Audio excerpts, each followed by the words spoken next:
موضوع الفسائل ده كان موضوع صعب جدا، خد مننا مجهود غير طبيعي. طبعا السلام عليكم.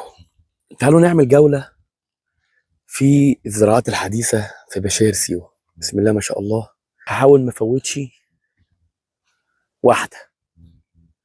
كل الفسائل بسم الله ما شاء الله خشنة وفيها خلف تحتها، والري لسه مفتوح فيها اهوت، يعني لسه تتغمر تمهيدا لتكييبها. بسم الله ما شاء الله. كل الفسائل خشنة، مجموع جذري محترم قوي هوريه لكم خلال دقايق واحنا ماشيين مع بعض في الفيديو. بسم الله ما شاء الله. بالنسبة للتتليت حاجة محترمة جدا جدا. بصوا، هنروح دلوقتي. انا مش عارف دي قطعة انهي مستثمر بالظبط، بس لما نعرف اقول لكم في الفيديو اللي جاي. ده شكل الفسايل اللي مزروعة. والله ما بميز في التصوير فسيلة عن عينها عن غيرها، يعني زي ما بيقولوا. نفس الكلام على يميننا، شكل الفسيلة بخلافها. فسيلة خشنة من محترمة. موضوع الفسائل ده كان موضوع صعب جدا، خد مننا مجهود غير طبيعي. طبعا كل دي فسائل لسه مزروعه بقالها ساعات وكلها بتتروي ولسه ما اتكيبتش. كل الفسائل اهي. بسم الله ما شاء الله. بسم الله ما شاء الله. بسم الله ما شاء الله. بسم الله ما شاء الله. حلوه الصباطه دي. اطول من الفسيله. بسم الله ما شاء الله. كلها فسائل خشنه، مجموع جذري محترم جدا جدا. دي قطعه 5 فدان بتاعت احد المستثمرين. استثمار ذكي جدا جدا جدا. انا بمشي عشان اوريكم شكل الفسائل اللي بتتزرع، لان الفسيله دي هي العمود الفقري للاستثمار.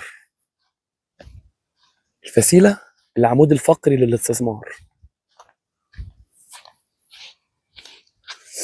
طبعا ده الخامات بتاعتنا. بسم الله ما شاء الله. المحبس بتاعنا ميجا جرين. الفلنشات بتاعت المحبس بسم الله ما شاء الله حديد مجلفن، ما نستخسرهاش في المستثمرين بتوعنا ولا العملاء بتوعنا. دي فسيله برضو من الفسائل اللي عجبتني، مش هي كله والله. الشكل الفسيله اللي مزروع فيها كام خلفه؟ 3 4 خلف بتاعها. انا بركز على الفسيله الخشنه، مجموع جذري محترم مش اقل من 10 و12 جذر.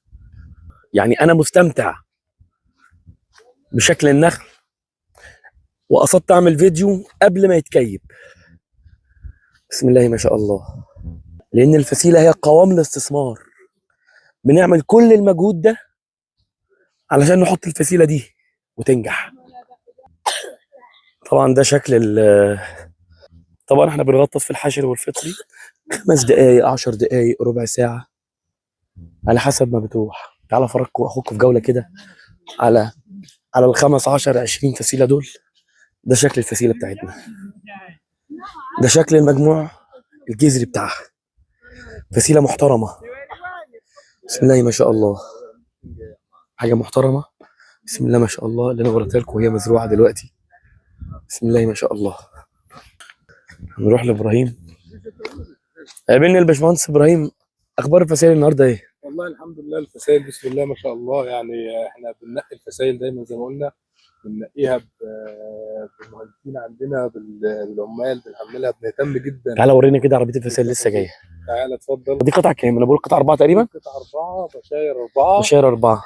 قطعتين، هي قطعه 2 ونص وقطعه 2 ونص. دي بتاعت 2 مستثمرين. دي 4. دي 6 اللي احنا واقفين فيها. دي 6. دي 6. دي 6 احنا خلصنا قطعه 4. قطعه 4 خلصت بالكامل. يعني الناس اللي هي في قطعه 4 قطعتكم اهي شويه فسائل. انا كمحمد سعيد. لا وهتنبسط اكتر لما تشوف الفسائل اللي جايه النهارده برضو. تعالى بسم فرج. الله ما شاء الله. الفسائل دايما بقول لو فضلت تحت امها كنت هتاخد منها بلح السنه دي. المجموع الجذري افتح كده يا باشمهندس ابراهيم.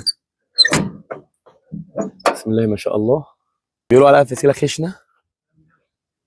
انا عايز انزل لك فسيله عشان ايه؟ خلي بالك. رشقت في ايديا. شوف ايه خلي بالك ما تقلقش. دي شوكه ابو بركه. بسم الله ما شاء الله. الله اكبر.